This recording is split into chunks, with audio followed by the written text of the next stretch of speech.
बहुत बधाई। आदरणीय सभापति महोदय, मैं आपका धन्यवाद देता हूं कि इस ऐतिहासिक चर्चा जो 150वीं वर्ष में हो रही है उसमें मुझे बोलने का मौका मिल रहा है। वंदे मातरम के आज हम 150वें वर्ष के बाद दोबारा हम लोग इस सदन में याद कर रहे हैं और हमें गर्व है इस बात का कि हम लोग इस समय पर बंकिम चंद्र चट्टोपाध्याय जी को भी याद करें, जिन्होंने इतना शानदार और ऐसा राष्ट्र को गीत देके गए हैं जिस गीत ने लाखों लाख लोगों को जागरूक किया, उनके बीच उत्साह भरा और आज़ादी के उस समय पर जिस समय अंग्रेज़ों के खिलाफ लड़ाई लड़ी जा रही थी, वंदे मातरम हमें ऊर्जा देता था, हमें ताकत देता था, हमें एकजुट कर करके अंग्रेज़ों के खिलाफ लड़ने का एक माध्यम बनाता था। वो वंदे मातरम के गाने पर आज जब 150 वर्ष हो रहे हैं, मुझे बोलने का मौका मिला, इसके लिए मैं आपका बहुत बहुत आभार और धन्यवाद देता हूँ। ये वंदे मातरम जिस तरह के हमारे पूर्व में कांग्रेस पार्टी के नेता गौरव गोगोई ने जो बात रखी, उस भावना से जोड़ता हुआ और वंदे मातरम की भावना से जुड़ता हुआ, जिस समय कलकत्ता के कांग्रेस के अधिवेशन में रविन्द्रनाथ टैगोर जी ने गीत गाया, उसके बाद लोकप्रियता इसकी आम लोगों के बीच पहुंच गई। और जब कभी भी लोगों को अंग्रेजों के खिलाफ लड़ना होता था तो यही वंदे मातरम का नारा देकर के लोगों को जोड़ने का काम करते थे। हमारा कोई भी आंदोलन रहा हो, स्वदेशी आंदोलन रहा हो, उसमें भी हम लोग इसी नारे के साथ चले। वंदे मातरम को लेकर के हम लोग इतना देश को एकजुट कर दिए कि अंग्रेज घबराने लगे। और जब अंग्रेज घबराने लगे तो जहां कहीं भी वो देखते थे कि ये नारा लग रहा है, वहां पर देशद्रोही का कानून लगाकर लोगों को जेल भेज देते। ये भी इतिहास है कि जिस समय बंगाल में बच्चों ने गाना गाया, इस गीत को अपने क्लासरूम में गाया, उस समय भी अंग्रेजों ने उनके खिलाफ मुकदमा लगा के उन्हें जेल भेजने का काम किया। ये वंदे मातरम अंग्रेजों ने बैन भी कर दिया। 1905 से लेकर के 1908 तक बैन कर दिया गया और बैन के बाद भी लोग माने नहीं, हमारे क्रांतिकारी लोग माने नहीं और वंदे मातरम को हमेशा उन्होंने अपने दिल और दिमाग में रखा और जनता के बीच में इस आंदोलन को आगे बढ़ाते रहे। सभापति महोदय, जो हमारे सत्ता पक्ष के लोग हैं वो हर चीज को ओन करना चाहते हैं। ये 150वें वर्ष में जब हम वंदे मातरम याद कर रहे हैं, बंकिम चंद्र चट्टोपाध्याय जी को हम याद कर रहे हैं कि उन्होंने इतना महान गीत हमें दिया है। सत्ता पक्ष के लोग समय समय पर हमें देखने को मिलता है कि जो महापुरुष उनके नहीं हैं या जो चीज उनकी अच्छी नहीं है, उनको वो ओन करना चाहते हैं। 150वें वर्ष वंदे मातरम, मैं अभी वो बात कहूंगा और मैं बात कहूंगा और हमारे मंत्री जी उसका जवाब देना। सभापति महोदय, क्योंकि ये बात ओन करने की आ रही है, अपनाने की बात आ रही है, तो मैं सभापति महोदय, मैं अपने सत्ता पक्ष के लोगों को याद दिलाना चाहता हूं। सत्ता पक्ष के लोगों की जो पार्टी आज है, भारतीय जनता पार्टी, जिस समय गठन हो रहा था, हमारे मुंबई और महाराष्ट्र के लोग जानते होंगे कि जिस समय गठन की चर्चा थी, उस समय आपके जो अध्यक्ष चुने गए थे, उनको जो भाषण देना है उस पर भी बहस चल रही थी। और बहस इस बात की थी कि भारतीय जनता पार्टी सेकुलर रास्ते पे जाएगी, सोशलिस्ट रास्ते पे जाएगी कि नहीं जाएगी।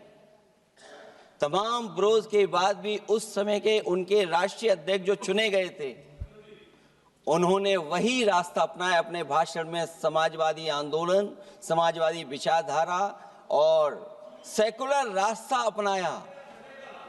और वही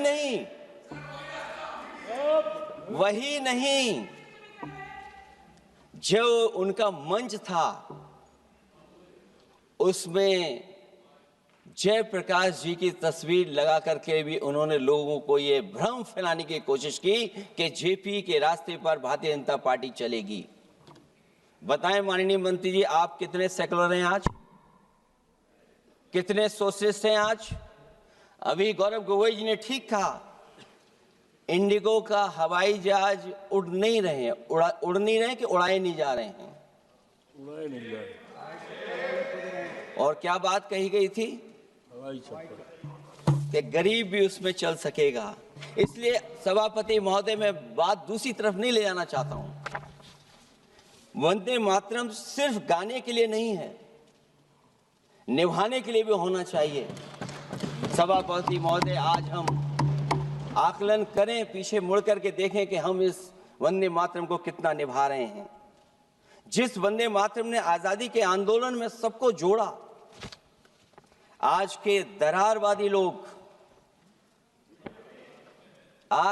दरारवादी लोग उसी से देश को तोड़ना चाहते हैं। ऐसे लोगों ने, सभापति महोदय, ऐसे लोगों ने पहले भी देश के साथ दगा किया और आज भी कर रहे हैं। ये चर्चा तो जोड़ने का काम करेगी ना अखिलेश जी, क्योंकि आज वंदे मातरम की चर्चा, वही मैं कह रहा हूँ, वंदे मातरम में जोड़ने का ही काम करेगी। वंदे मातरम कोई दिखावा नहीं है, ना ही राजनीति का विषय है। क्योंकि सभापति महोदय, हम जब ये चीज इनके विचारों से, इनके भाषणों से जब बाहर सुनते हैं तो ऐसा लगता है कि वंदे मातरम इन्हीं का बनवाया हुआ गाना है। जिन्होंने, सभापति महोदय, जिन्होंने आजादी के आंदोलन में भाग ही नहीं लिया है, वो वंदे मातरम का महत्व क्या जानेंगे।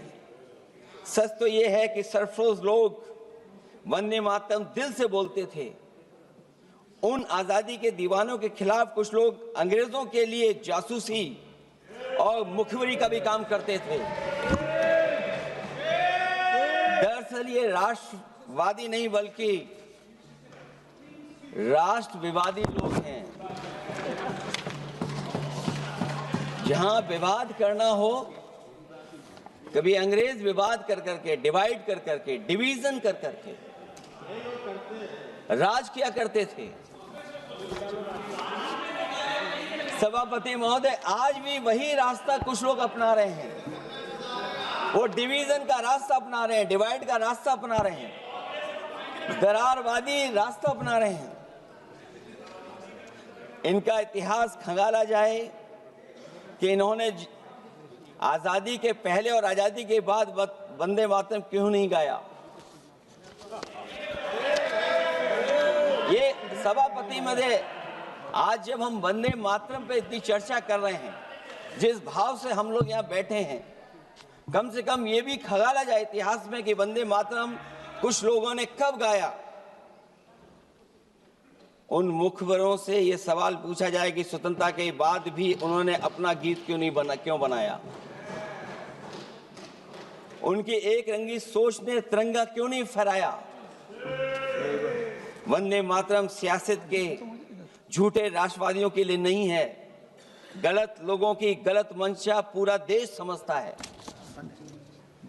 और केवल यही नहीं ओन करते हैं, कभी कभी भारत माता का जो चित्र है, जो पेंटिंग कभी बंगाल के महान लोगों ने बनाई थी,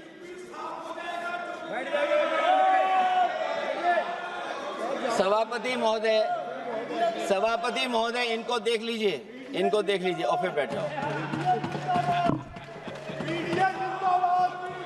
सभापति महोदय राजभर जी आप बैठिए, आपके नेता बोल रहे सभापति हैं। महोदय, आपके वंदे नेता बोल रहे हैं, आप मातरम का बैठिए ना। भाव ये भी था कि कम्युनल पॉलिटिक्स नहीं चलेगी, और कम से कम हमारे उत्तर प्रदेश के साथियों ने कम्युनल पॉलिटिक्स को अंत किया है वहां पर जहां से कभी इन्होंने शुरू की थी। राजभर जी, और आप सभापति बैठिए। महोदय, वंदे आप मातरम बैठिए। एक भाव के रूप में हमारे अंदर बसा है, चाहे उसके शब्द न याद हों, चाहे अर्थ न मालूम हो, चाहे पूरा याद न हो,